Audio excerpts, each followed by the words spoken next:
I mean, we should be live, but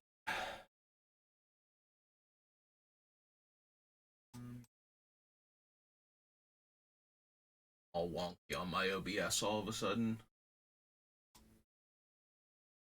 What? Why did you cover my chat? What are we doing?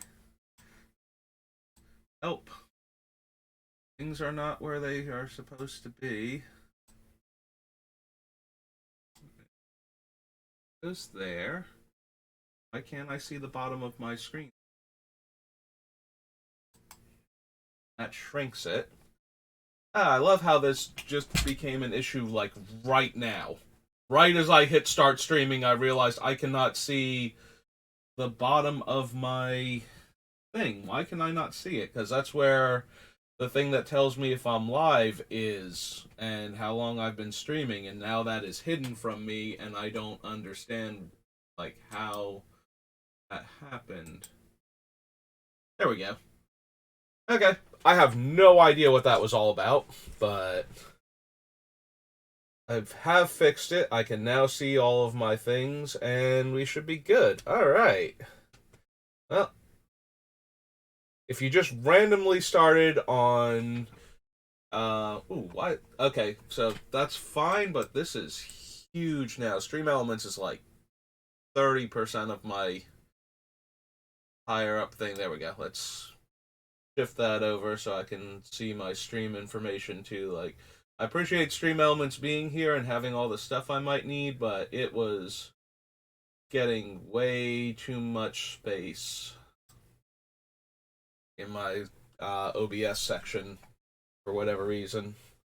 I think I accidentally undocked it before. I had to redock the other two around it, so it must have come undocked also and just been taking up too much space. So yeah, if you decide to start with part 7 for some reason instead of, maybe part 1, and you're just like, oh my god, this guy is terrible.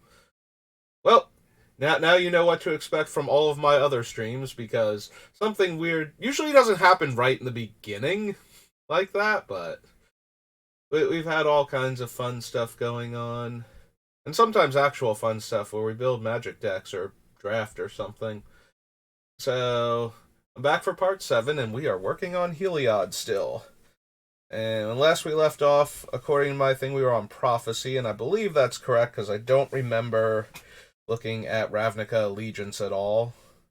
And I doubt I would have just picked Prophecy randomly as an endpoint if that's not where we were. Alright, Rhystic Study. We did add Rhystic Study to the list, so yeah, we definitely stopped on Prophecy.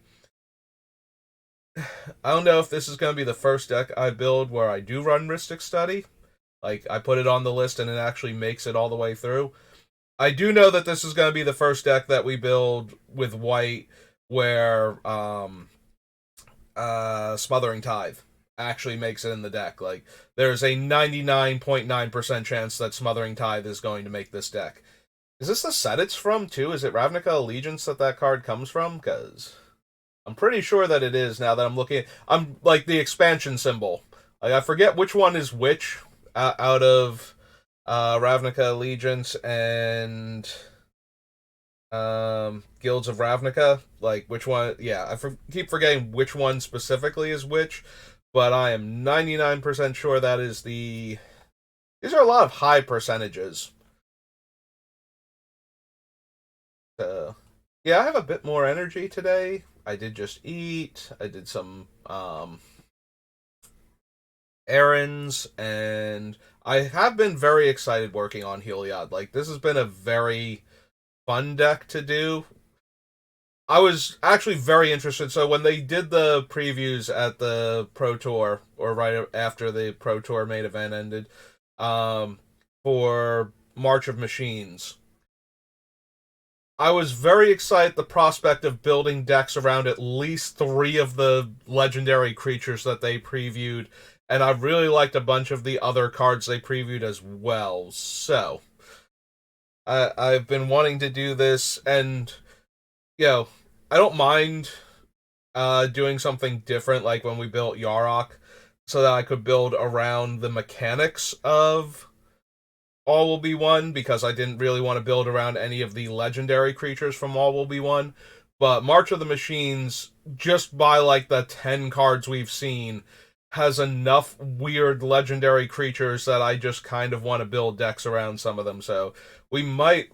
So I like Jin-Gitaxias a lot, like the flip Jin-Gitaxias, and I like Omnath a lot too. But Omnath, I want to wait until we are in March of the Machine spoiler season to build, because I'm expecting a large number of 3-color combination legendary creatures to be in March of the Machines, by having certain characters, like having a mono colored character and a gold character on the same card, or 2 gold characters on the same card that have an overlapping color will result in a 3-color legendary creature card that Omnath might be interested in. So I kind of want to wait and see what we get from that set as far as multicolored cards are concerned that Omnath might be interested in. Whereas Heliod, there might be some other cards in the set that work with what I'm trying to do with Heliod, but for the most part, he's very self-contained. Like, I just need his ability. And it's pretty easy to build around. Like, we could build around Omnath. We have plenty of other 3-color sets to pull from to make sure we get enough multicolored legends, or not multicolored legends. There are going to be a lot of multicolored legends in March of the Machines, which is why I'm thinking legends, but enough multicolored spells that have 3+ colors in them to allow for a build around Omnath that would work. I just think that there are going to be a bunch of other options, and there will probably be like 2 or 3 cards from March of the Machines that would go into Omnath that I would want to play. So we might as well wait until we know what those cards are, and yeah, that way we can have more fun with Omnath. But I might legitimately build Jin-Gitaxias after this if we get through it too quickly, and I've had a lot more time and enough energy to actually sit down and work on this thing. Whereas a lot of the time during Yarok, I was like, I have been super run down lately. And despite that, I have a ton of energy when we're working on Heliod because I love the idea for this deck so much.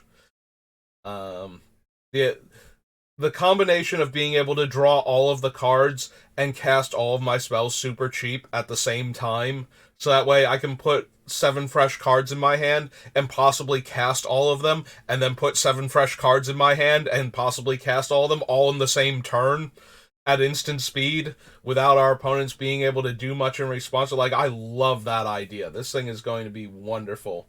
So so yeah, I've had a lot of energy to work on the deck lately, whereas with Yarok, I liked where we were going with it, and I liked the deck idea. And I did want to do something for March of the Machine, or not March of the Machines, for All Will Be One. But this has been looming in the background, and as soon as I saw Heliod and Jin and Omnath, like all 3 of them, I'm like, these are amazing things to build around. So yeah, we might do a mono blue Jin-Gitaxias deck after this, and that one's also going to be super mean because Jin is a card advantage monster, and he lends himself very well to a mono blue control deck. So, like, tons of card draw, free spells, bouncing all of your stuff, and all of your opponent's stuff too. Yeah, Jin's really, really powerful, so we'll probably build another very mean-spirited deck around him. Omnath seems like he'll be the more fun mid-tier deck, despite how strong he is. We're just gonna put a bunch of like really fun spells together and just keep throwing things at our opponent for the fun of doing it. Whereas Heliod is like so focused on making everybody else draw cards and running so many high power wheel effects that, or in this case, time twister effects, that he has to be mean spirited because we're running like thousands upon thousands of dollars in spells in this deck. Usually it's just my mana base that is that expensive, but right now it's the spells too, and so we're not going to bother making a casual deck that runs Time Twister or a mid-tier deck that runs Time Twister. We're gonna go all in on this one. By the way, getting back to actually building Heliod. So let's start looking for cards that we make them cheaper and we get to do the cool thing. Damage that would reduce your life total to less than 1, reduces it to 1, exile it from your graveyard, life total becomes 10. Don't think we need that. Nope. No. No. Definitely not. Nope.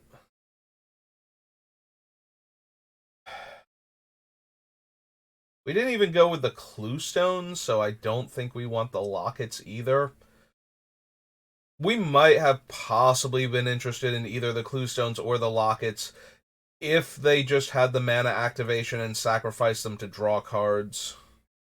But I can't imagine using them. Like, we want mana rocks that we can cast for functionally 0 and add more mana, so that way we can keep chaining spells together. So we are looking for cards like that, but we are looking for the better ones, and I don't think Azorius Locket falls into that category. And it's not cheap enough to begin with. Like, if it were a 2-drop that was tapping for mana, and it had this ability, then we might be interested in it, but at 3 mana, it's probably not worth it, because we're not going to be able to cast it early to ramp, just for ourselves before Heliod's thing is in effect. So it's only helpful after we've drawn a bunch of cards that it's basically a free land drop under Heliod. So I think we can do better with cards that are either better land drops post Heliod or better for us pre Heliod. I don't need Showbringer, Bring to Trial, no. I scrolled past a couple of these a bit fast, but yeah, none of them. I think we have enough of that. Thank you, Clear the Mind. Nope. Nope. No. Let's see. Tap target creature, draw a card, or create 2 Thopters, then gain 1 life for each creature. Nope. Enters the battlefield, exile target non-land permanent and all cards that share the name with it. Yeah. I think we need that. 2 life and draw a card. Tap target creature. All permanents opponents control. Skip their next untap step. Nope. Put a loyalty counter on Dovin. -1. Create 1/1 color. Stop there with flying. Gain a life. Look at the top 10 cards of your library. Put 3 of them in your hand and the rest on the bottom of your library in a random order. Yeah, I don't think we need Dovin. Gain 2 life. Draw a card. Cast an instant or sorcery during your main phase. Return to hand.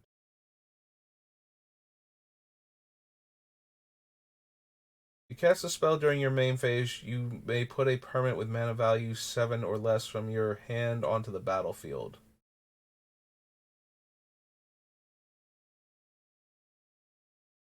Yeah, no. It's another draw 7 for everybody. So this is Ravnica Allegiance. Not that Ravnica. Not that Ravnica. Not that Ravnica. That Ravnica. That's the Ravnica we need to Ravnica on. Emergency powers. That was 5 white, blue, and it's an instant because it has addendum. Emergency powers, not emergency powers. Hey, essence capture, no. Exposed to daylight, don't think so. No, no, no, no. multicolored, no. The officer here, precinct 1, high alert. No, no, no, no. Nope. Can't cast non-creature spells with mana value greater than the number of lands that player controls. Cast a spell if no mana was spent to cast it, counter that spell. No, and in fact I hate you, and I don't want to remind players that you exist for this deck, because I can't spend mana on my 10 drops if they're minus 21 mana to cast. It's just how Magic works. Yeah, Lavinia definitely would wreck this deck super hard. Don't need the Benthid, don't need the Minister. No to the Petitioners. Perception. No. No, no. More no's. Sorry, puppers. No, no, no, no, no.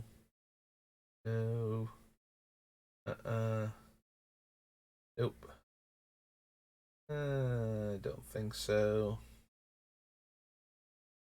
There's Smothering Tithe. Alright, Smothering Tithe. Your time has finally come.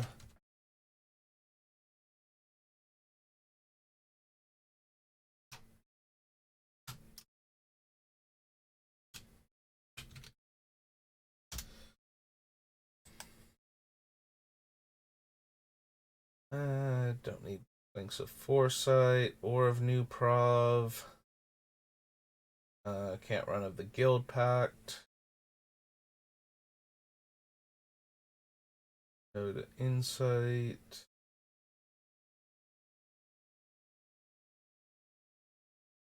Those cards. Going.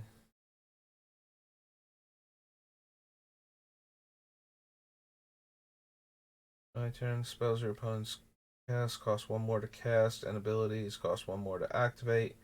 Yeah, that's not quite as good.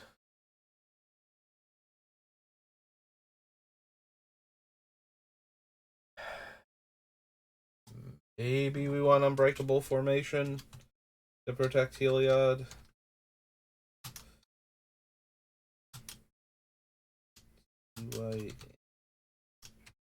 Like, we need some number of cards, so we're gonna add that as one of them and then see which ones we're actually running. Makes a 4/4 flying vigilance or attacking or blocking creature on top of its owner's library. Nope. Yep, okay, that's everybody. Right, so that was Ravnica Allegiance. Next, City of Guilds. Yeah.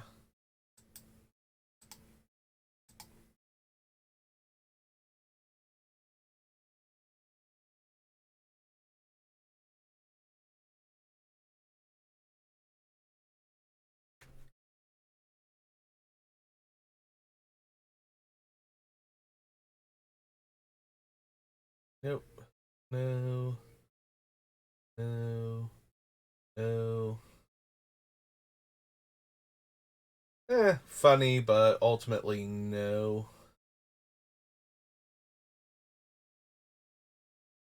Oyster, Caregiver.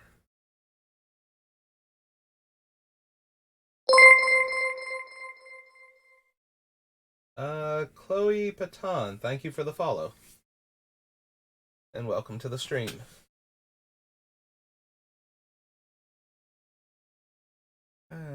Sphinx.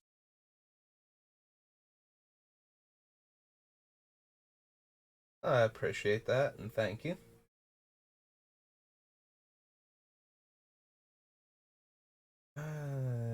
Non-artifact permanent enters the battlefield under your control. You may return another permanent you control that shares a permanent type with it to its owner's hand. I mean, we're already running Equilibrium to bounce things so we can get cast triggers off of the Eldrazi Titans again. So, yes to Cloudstone Curio? Curio's not banned, right? In Commander? Is not. What am I thinking of then?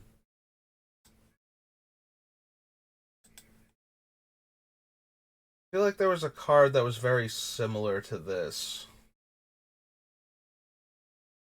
I don't know. Maybe Cloudstone Curio used to be banned? Anyway, back to original Ravnica we go. Cloudstone Curio 3 art. Good. Draws 3 cards, discards 2. There's abilities. Equinaut. Nope. No. Don't think we need copy enchantment.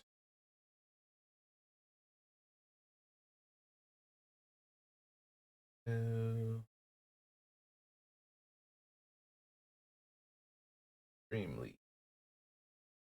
Phantasm.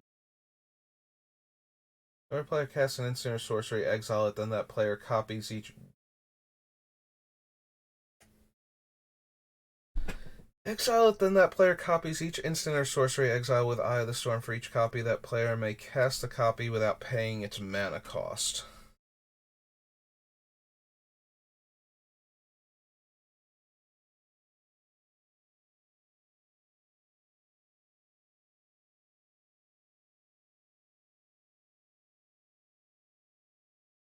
Alright, so we cast the spell, it gets exiled, so the original spell doesn't resolve. Then we copy it, and every other spell that we've already cast that's gotten exiled by Eye of the Storm, and everything that everybody else has cast that got exiled by Eye of the Storm. And then we can cast the copies.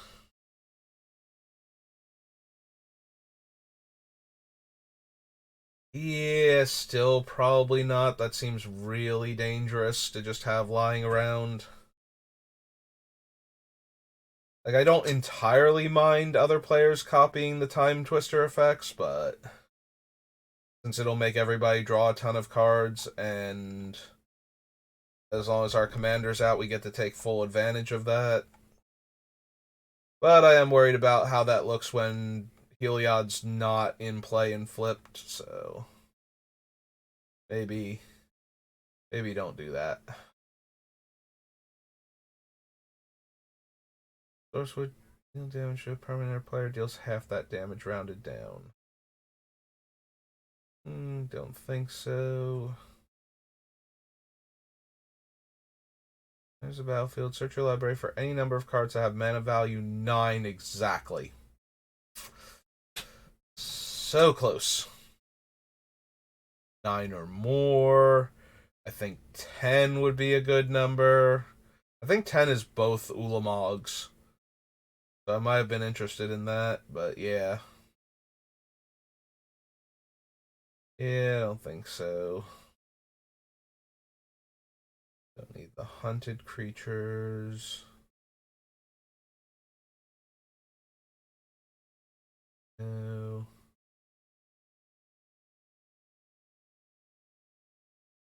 Artifacts, creatures, and lands your opponents control enter the battlefield.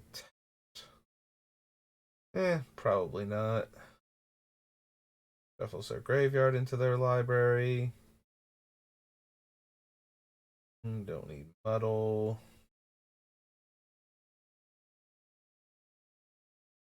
No to Nullstone Gargoyle. I was thinking Nullstone Gargoyle. I forgot he was also our spells, so. Because I run him in Rurik Thar, where everything of mine is a creature, so I don't really need to worry about his drawback as much. I mean, there's like probably 5 to 10 non-creature spells altogether that all revolve around creatures, so. But for the most part, he's entirely creature-based.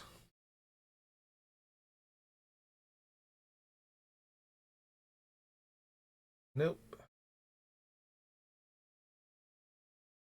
Of target creature with less than or equal. No. Searchlight.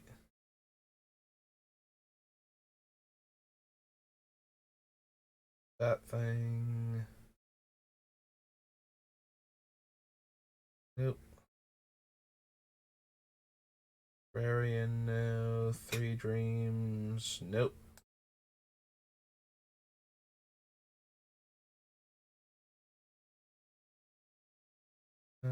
Creature on top of its owner's library.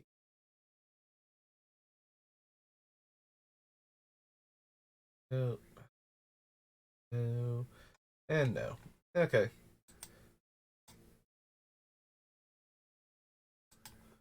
Alright. So, first Ravnica, second Ravnica, third Ravnica.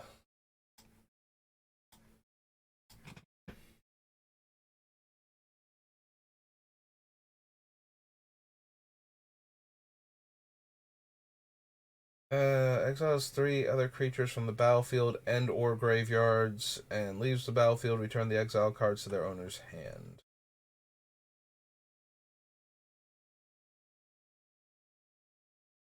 Archon. Rest. Arrow. No. Gain lifelink. Draw a card.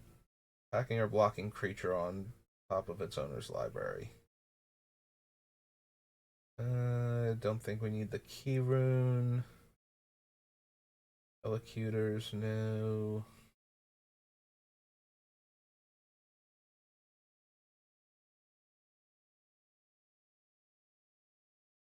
Like lantern. No.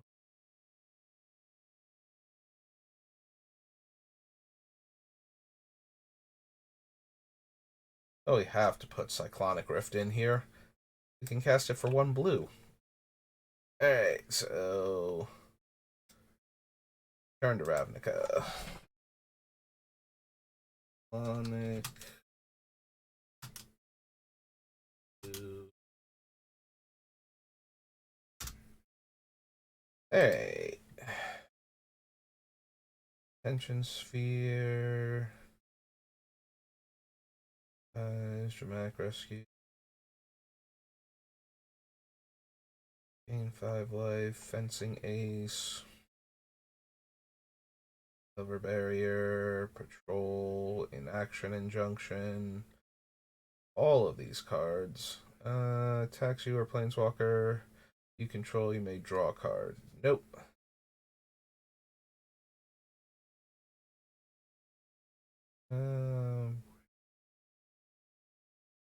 Yeah, you probably don't need Jace Architect. Knightly Valor, Sky Knight, Martial Law. Dealt to you and other permanents you control is dealt to the giant. General. If you're out into your library, target player mills that many cards. Nope. Graveyard from anywhere, exile it instead. Nope. No. Search the City is terrible in Commander.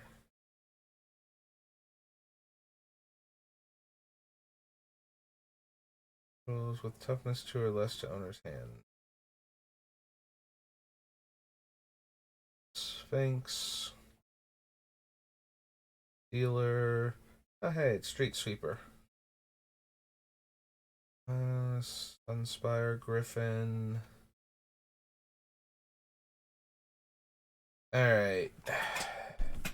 So, most of the things I've been selecting are under the assumption that we have Heliod out. I don't want to play a Wrath and lose Heliod. But that doesn't mean we shouldn't have a Wrath or two in the deck anyway.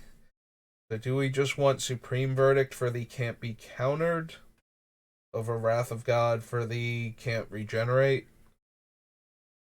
I'm thinking probably.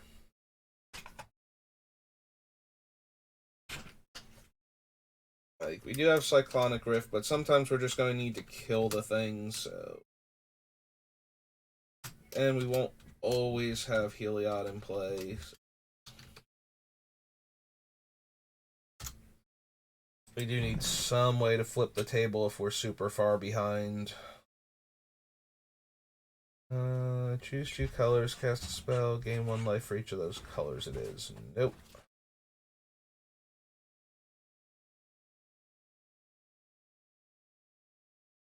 And Volatile Rig. Hey. Hey, return to Ravnica, revise. Rise of the Eldrazi. There's the rest of our giant angry spell list.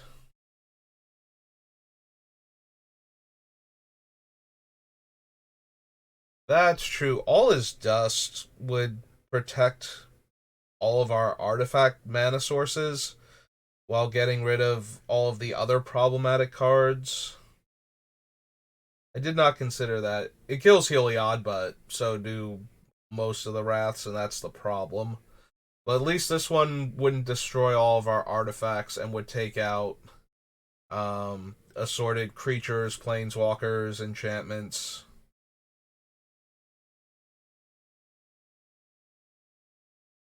Yeah, okay. We'll at least consider it. We probably won't run it and Supreme Verdict and the other ones, but this is just figuring out which ones we want now. So, all is Dust. 7-drop sorcery.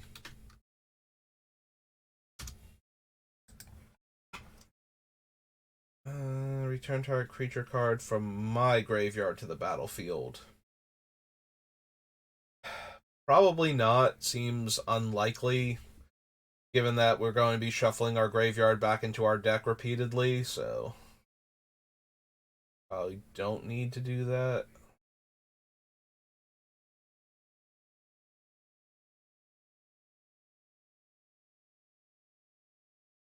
Dreamstone Hedron I would like to have.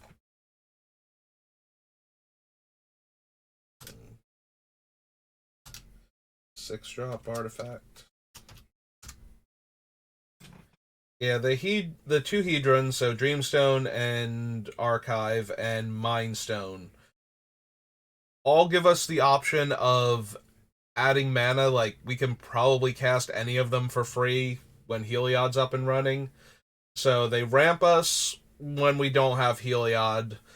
They are free and produce mana when we do have Heliod. They're also free and then can draw cards for a handful of mana, depending on which one we want to sacrifice. So if we didn't get what we needed or we need even more cards, we can use those.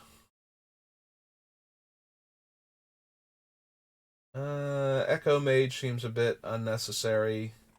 Plus, we would have to level him before we can start copying things. And sadly, we can't run Emrakul. Because we absolutely would.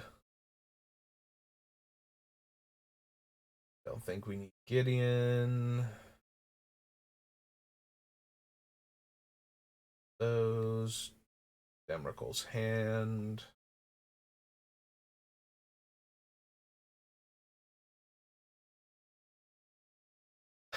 Do we want It That Betrays? So the only way we're really going to make our opponents sacrifice things is by attacking with creatures with Annihilator. Like, most of our stuff does not inflict sacrifices on the opponents. And the only other Annihilators we're likely to have, like, we're definitely going to have Ulamog and Kozilek.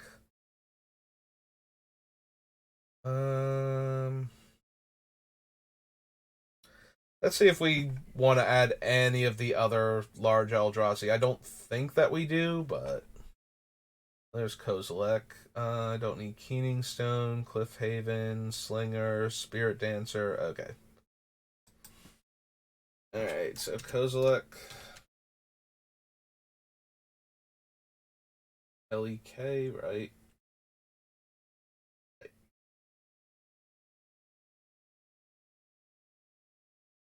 Butcher of Truth.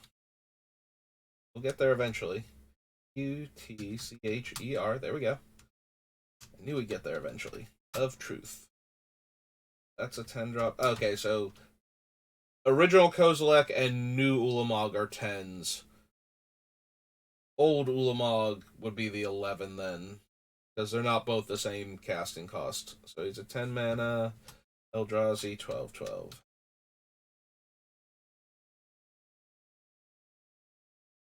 Okay. Deals damage to those creatures equal to the number of attacking creatures. Then Vala. Eh, probably not.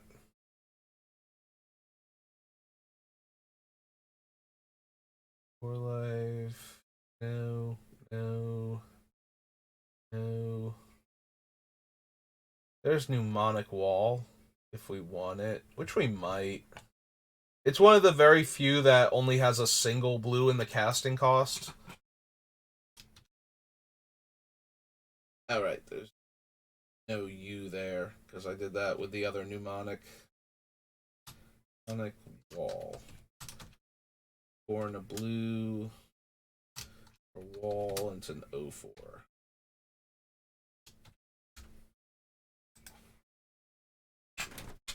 Yeah, all of the other spells except for Scrivener, which can only get back sorceries, or I'm sorry, can only get back instants. It's the Anarchist that can only get back sorceries.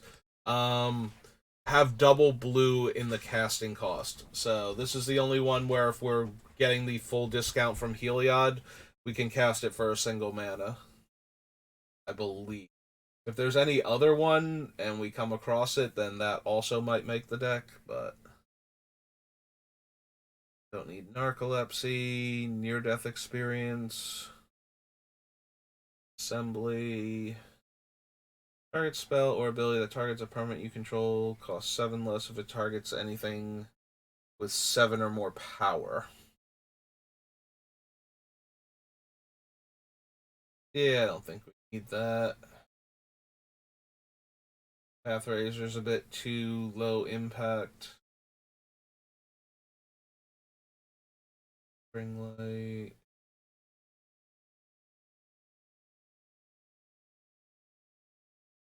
Ooh, reality spasm for when we're trying to go off.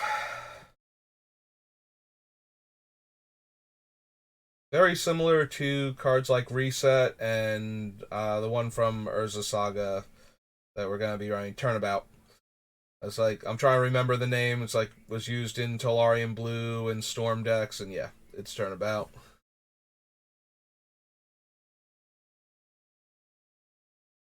Also, recurring insight is very often going to be 2 blue draw 7 for us, which I'm very interested in. Alright, so yeah, we definitely are interested in Reality Spasm and then Recurring Insight also. Reality Spasm. X blue blue instant. And Recurring Insight. Was 4 blue blue? Yeah. Sorcery. And 3. Okay. Regress, no. Bulwark, Doppelganger, Hell the Darkness, no. No.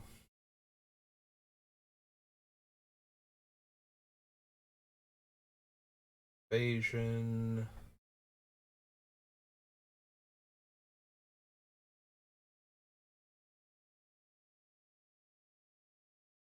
Yeah. Spawn Sire, no.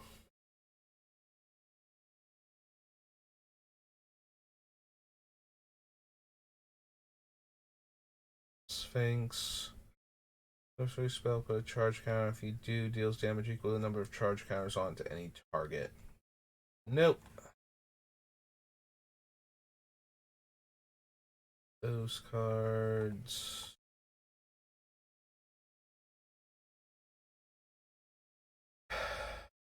Do we want Training Ground to reduce the cost to flip Heliod by 2? Because with Training Ground and the hybrid Phyrexian mana, that would make it 1 additional mana to flip him. And that does seem worth it. I don't know if it's going to be worth the deck space, but the actual card, I think, is worth including here.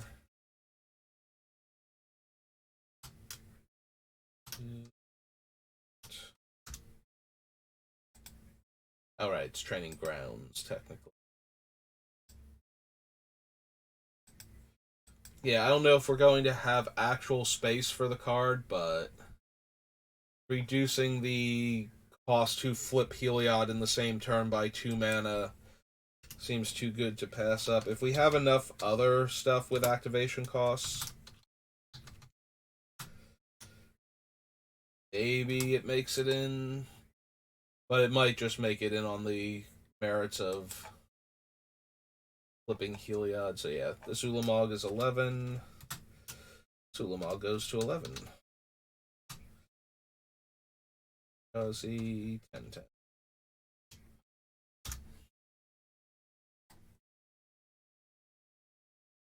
I don't think we need the Crusher, though. For Mystic, Unified Will, Venerated Teacher. Nope. Okay, so that was everything from Rise.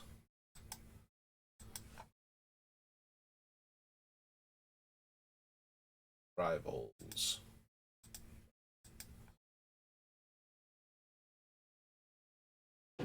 Alright, Giant Dinosaur, make your case for being in my deck.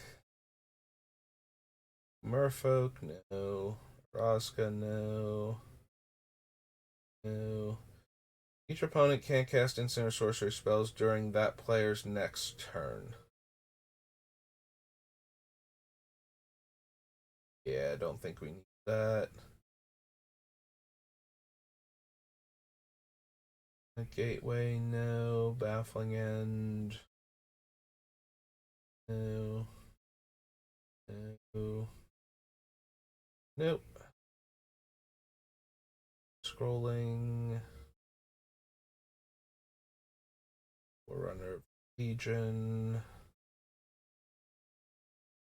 Guardian, no. Hornswoggle, no. Draws all cards from their hand face down, then draws that many cards.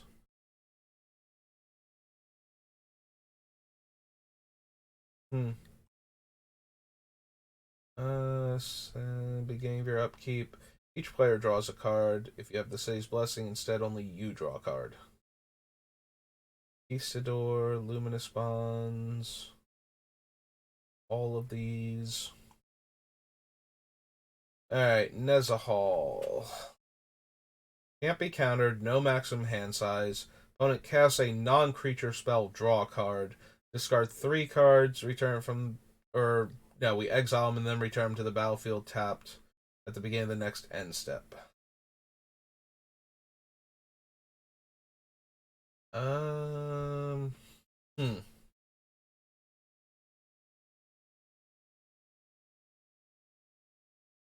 Probably not. Like, it's okay, but by the time we can cast it, we should already be doing the cool things, so... I don't think we need Nezahal.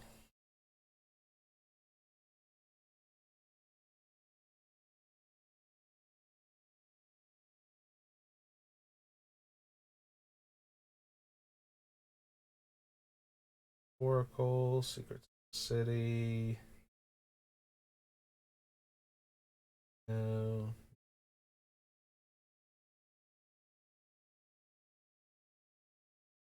Nope.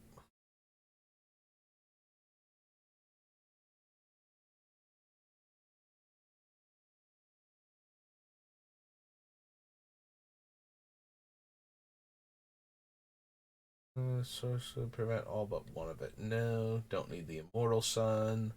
Don't need Time Stream Navigator.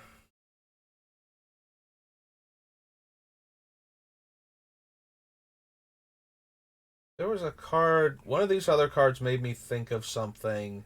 I thought it was in this set. Maybe it was in Ixalan.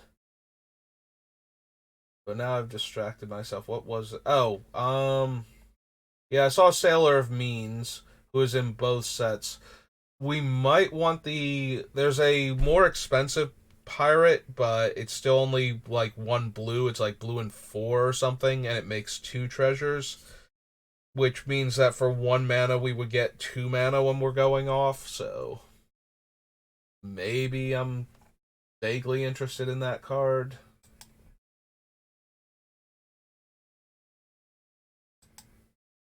That was Rivals. Real quick, let me go back to Ixalan. Double check.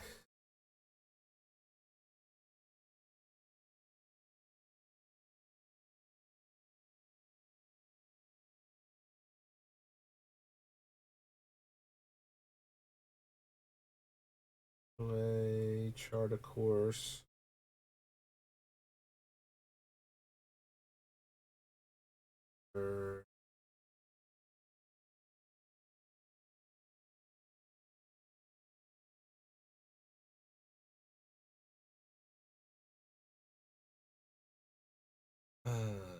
Sentinel, Kapala, Dispersal, Ruin.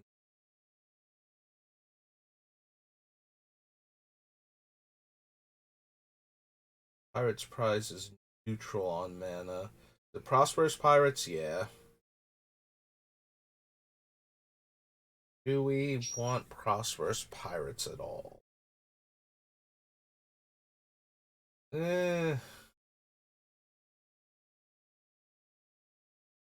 maybe, but probably not. I did need to look at them though, just to make sure.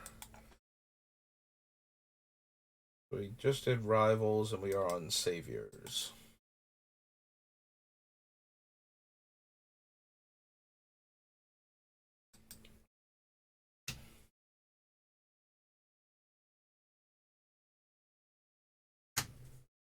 Yeah, there are going to be some cards that I'm running just to let us keep chaining spells together for as much as possible. Uh, Once we've managed to make everybody draw 7 at least once with Heliod in play. But if we load up the deck too much with that sort of thing, then we run into the issue of Heliod dies or we take too long setting up and we're left with all of these uncastable cards in our hand.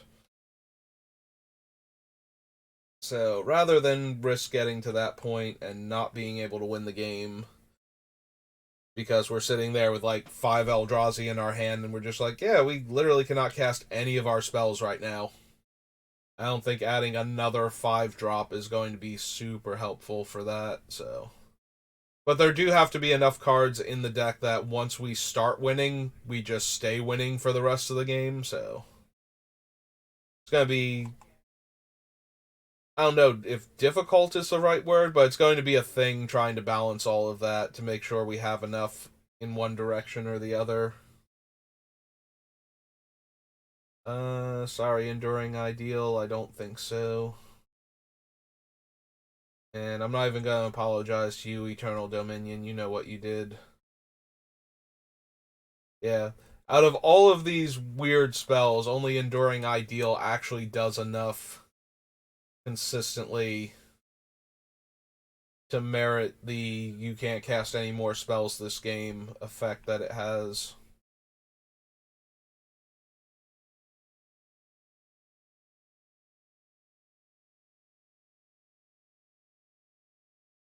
If they were exponential, if you kept adding to the effect each time, so because all of the epic spells don't copy the epic ability that keeps casting them over and over again every turn, so the fact that they're not exponential means that all but the white one were basically unplayable and still are. The white one, at least you can get an enchantment that's going to stabilize you every turn until you have enough of them in play and can win that way, but all the rest of them are just like, I can only get one thing per turn, and even if it's the absolute best thing, The fact that there's only one of it each turn, and some of them aren't even that great. You know, I think the black one is like exiling cards from the opponent's deck, and it's just like, yeah, that's not going to do enough fast enough to let you deck your opponent before you die.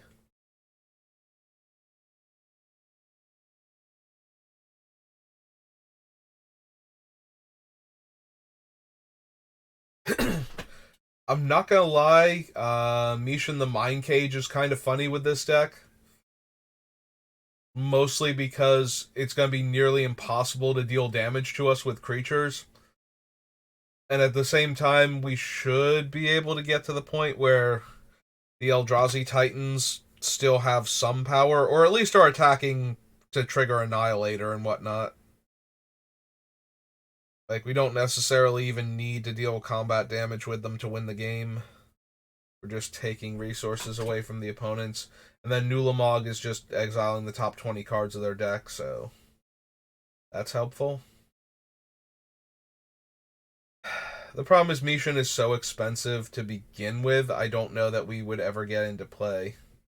Also, it's Japanese. I wonder if it's Meishin or Miyashin. I can't imagine the I is silent, actually. Either way. Oh, excuse me.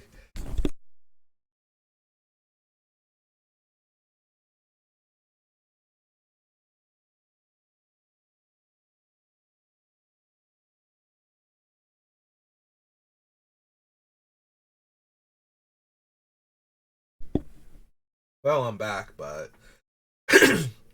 yeah, I thought I could clear that out by coughing, and I cannot. It's just kind of sitting there at the back of my throat now. But it's not going away, so. Alright. So, probably no to Miyashin.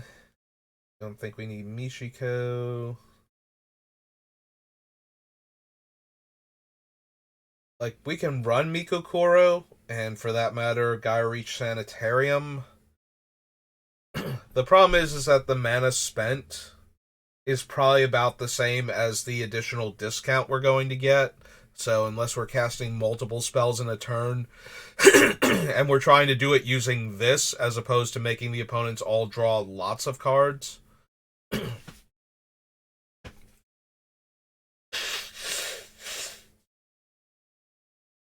That might still kind of be worth it, but I mean, it is only taking up a land slot, so it's probably still worth considering. So, Saviors. Yeah, I'm just going to be choking for like an hour and a half now. You'll be fine. Don't worry about it. So this is Mikukuru, Center of the Sea. Yo Koro.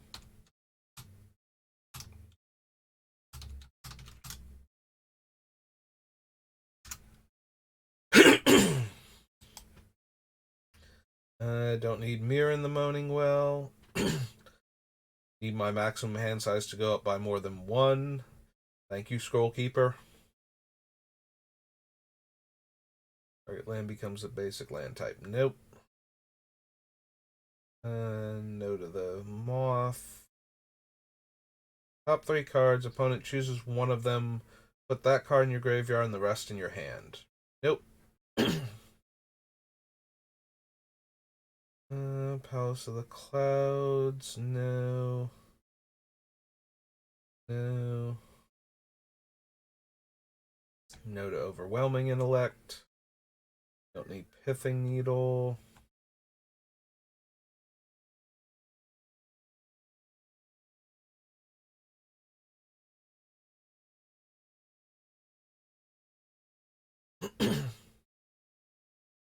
Copy of any other creature on the battlefield except its name is still Sakashima the Imposter. Yeah, unfortunately, where the other Sakashima is only 1 blue to get into play, this one is 2 blue. Which is actually to his detriment here.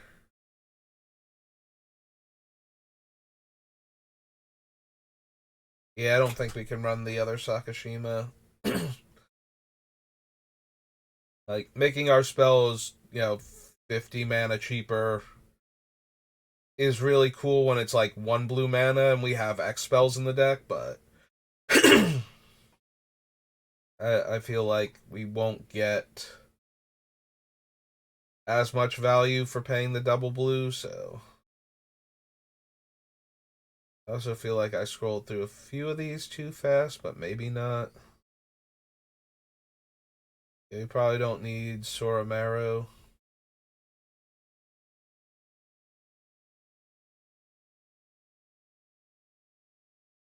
Yep, okay. Just making sure I didn't scroll past stuff too quickly. Alright, so that was Saviors. Scars of Mirrodin. Plenty of colorless artifacts. Surely we will find something that we can reduce to 0 mana and be thrilled to cast. No. Armor, Arrest,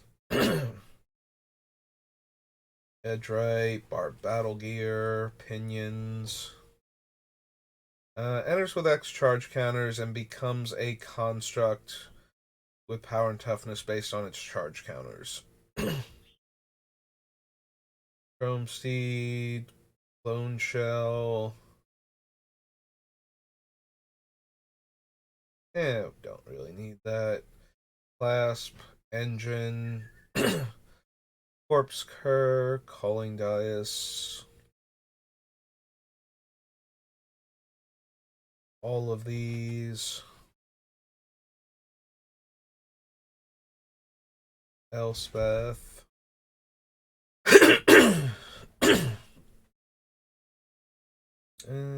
Tap those creatures and unattach their equipment. No. No.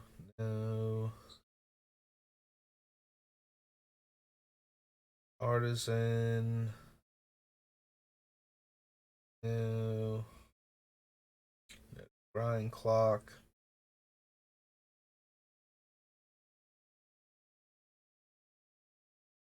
Or activate artifact abilities.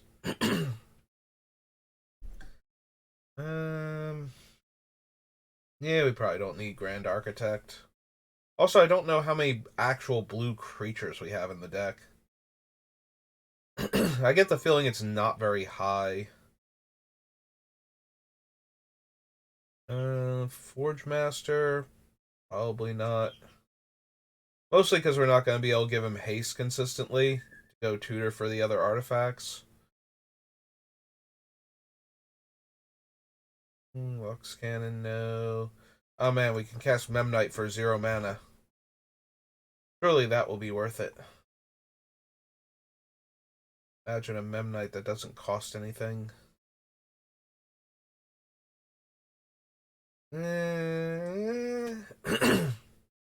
Mox Opal is already free. Does add colored mana, and we will almost definitely have Metalcraft when we're doing the cool thing, but possibly not during the setup stage, so that would be an issue. And we kind of need our fast mana to function then as well.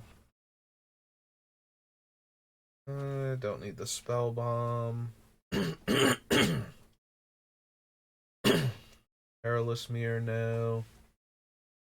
Platinum Empyrean. So Platinum Empyrean, our life total cannot change. We can't gain life, we can't lose life, and we can't pay life. And that would be an issue because we wouldn't be able to pay life to flip Heliod. So we would have to have the blue mana. Like, if we play Heliod, flip him, get Platinum Empyrean into play on the cheap, and then Heliod dies, and later on we get him back, we're going to have to spend that blue mana to flip him because we can't spend the life to do it. This seems like an awfully convoluted setup, but at the same time, I don't know what. Like, Platinum Empyrean is an 8/8 with no evasion abilities. He's a big dumb creature. So, it's not like we even super need him for anything.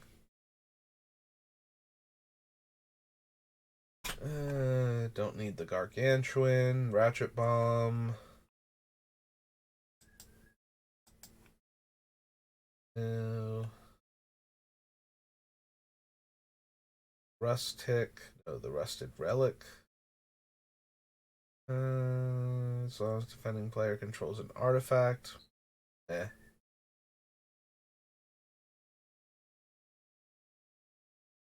No, no, no.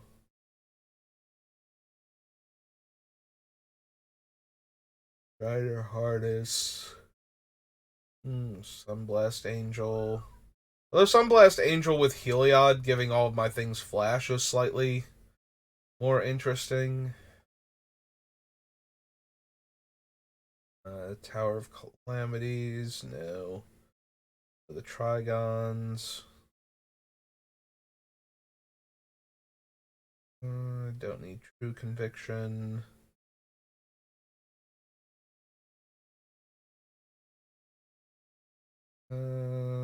Exile permanent you own, return to the battlefield under my control.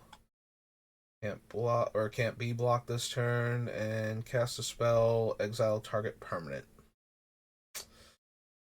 Nope. Volition Reigns, White Sun's Passage, or Wormcoil Engine. Sorry, Wormcoil Engine. I know you're a giant colorless value spell, but you're not really what we're looking for. So that was Scars. Oh, Scourge, another set with incredibly high mana costs. Maybe this will be the deck.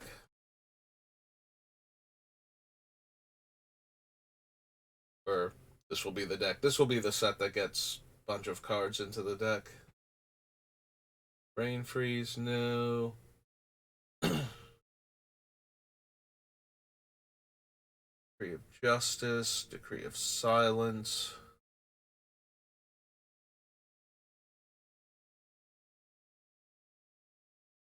Yeah, probably not still.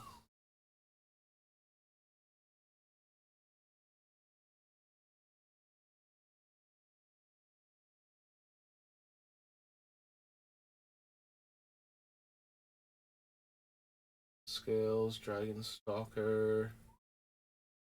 I was looking at Dimensional Breach, but since most of our things are cast, not come into play, it's not getting us any extra benefit, really. It does make it hard to, depending on what the cards are, it can make it very hard to come back. You know, if I put back in Ulamog or Kozilek, and now I have a giant Annihilator creature, and you don't even have lands to work with, and you have to start putting things back in order to get around that. That's interesting, but I feel like if we're casting all of those things, then we're already winning, so the idea that we need to win more with a 7-drop sorcery that otherwise does nothing seems kind of not what we're doing.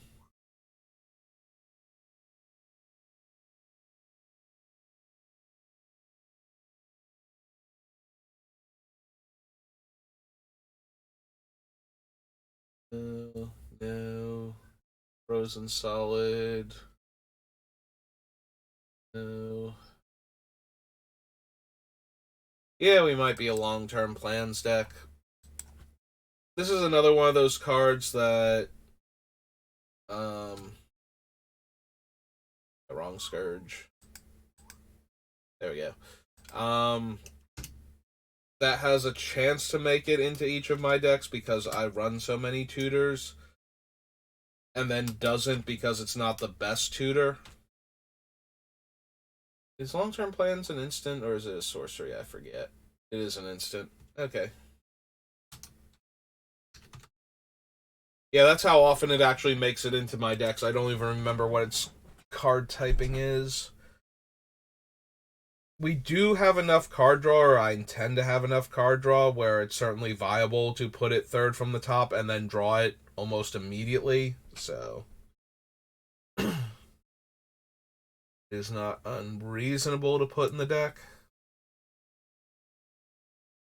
But we might wind up cutting it just for space. I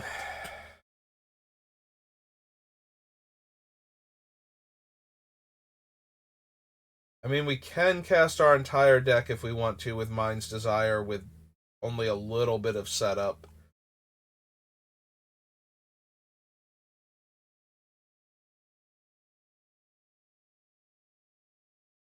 And it is until end of turn, so we would be able to cast them in whatever order actually works to accomplish what we're trying to do. Yeah, Mind's Desire is probably just end. I've won the game now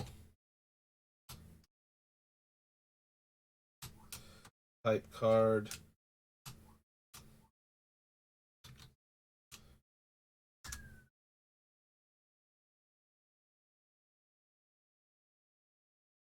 Parallel Thoughts.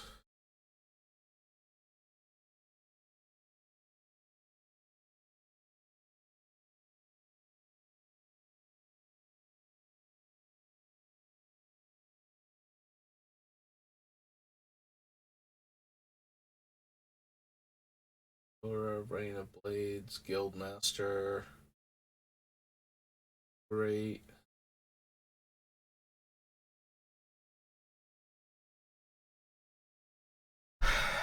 Ooh, Rush of Knowledge is tempting with all of the things, because this could very easily be something like blue, draw like 10 plus cards.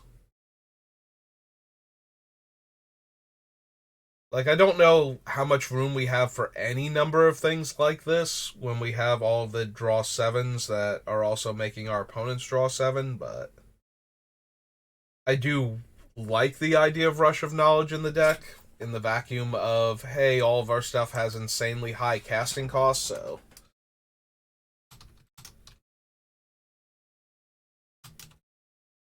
Four and a blue, it's a sorcery, right?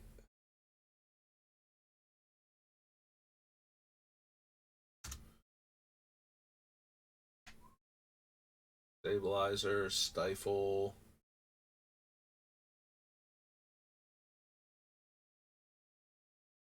Nope.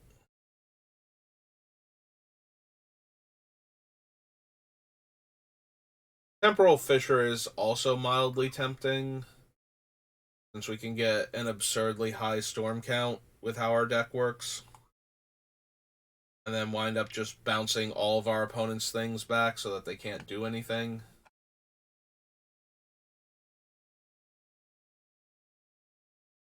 Might also be in the market for Temple of the False Gods while I'm looking at it. Temple of the False God.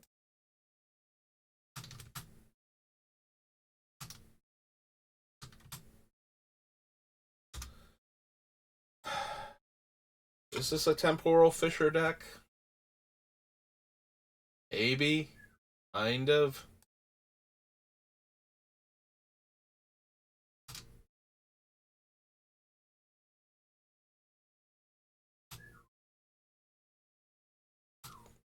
Okay. Born a blue, and this one's also a sorcery.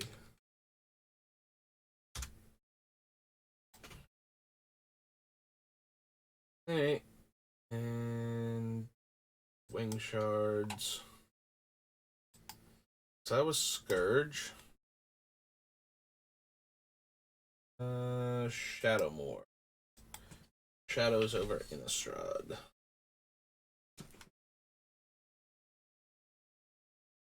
That's okay, you can actually search for Shadowmoor. You're gonna have to wait. Click on it again.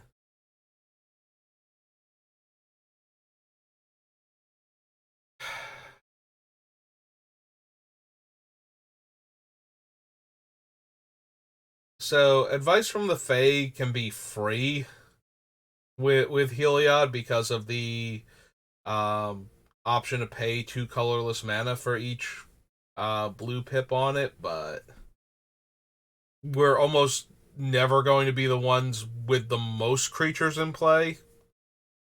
So we would only get the best card out of the top five.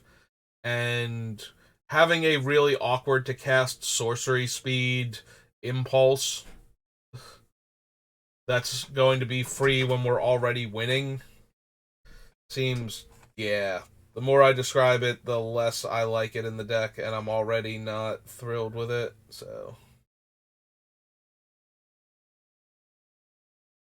nope, no. I would gain life, gain twice X life. No. Counterbore, Curse of Chains, Curse Catcher.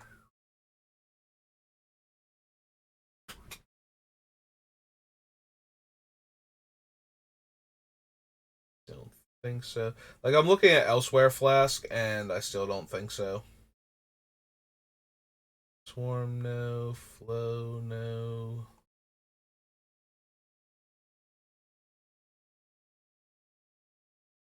Godhead of Awe.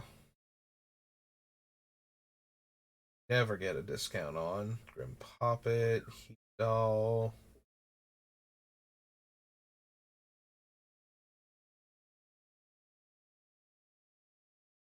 Shroud, and +4/+8, as long as a library has 20 or less cards in it.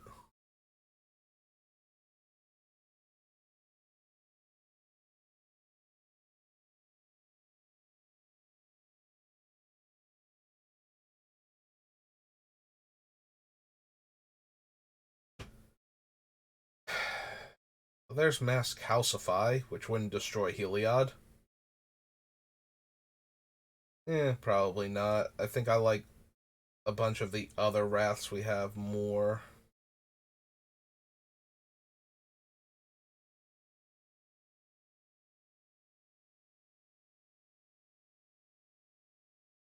Which, no, no. Philippala. You may exchange control of target non-land permanent you control and target non-land permanent opponent controls with equal or lesser mana value.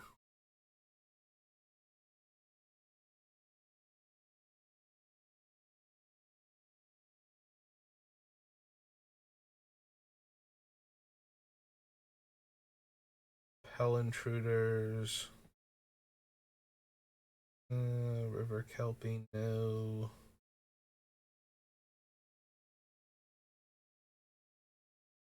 Rune Servant, Runed Halo, Safe Hold Sentry.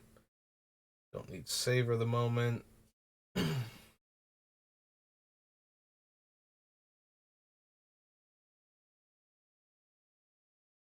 Somnomancer. I genuinely forgot that was even a card. 2 mana, 2/1 comes into play, tap a creature. Super aggressive. Swans are fine. I don't think we need that. Although that does make the Sources controller draw that many cards, which is marginally interesting.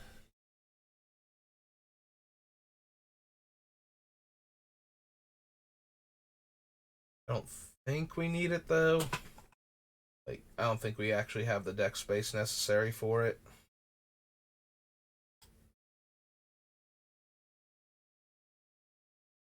Alright.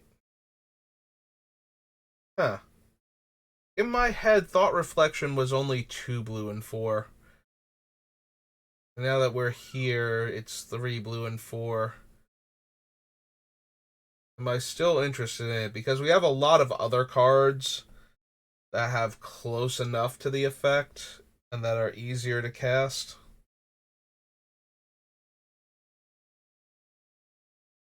Like Ageless Insight immediately springs to mind. Yeah, for some reason I thought Thought Reflection was only 6 mana, not 7. I was interested in like getting to it and going, yeah, we can probably add that. Um, much as I would love to be able to gain all of the life from attacking with um creatures while I have Windbrisk Raptor, I don't think that's necessary.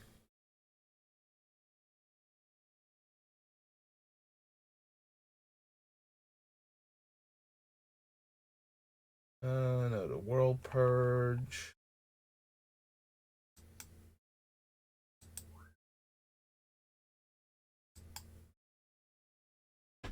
Alright. I think that's good enough for right now. I'm gonna take a little bit of a break, come back in like an hour or so. I don't know if I'm gonna work on Heliod more, if I'm gonna shift over to the drafting portion of the day. Depends on how I'm feeling, but I started to feel like that eye strain thing on Shadow more, so before I um start getting all I can't focus and all of that stuff, we're gonna stop for right now because I can and because we have plenty of time still today. So that's gonna do it for part 7. I hope you've been enjoying building Heliod as much as I have, and I'll be back in a little while. Like I said, maybe we'll go back to Heliod because I have been enjoying it so much. Maybe we'll start in on the drafting portion of the day, but we'll definitely do more magic related stuff in just a little while. But thanks for watching, and I'll see you next time. Have a good rest of your day.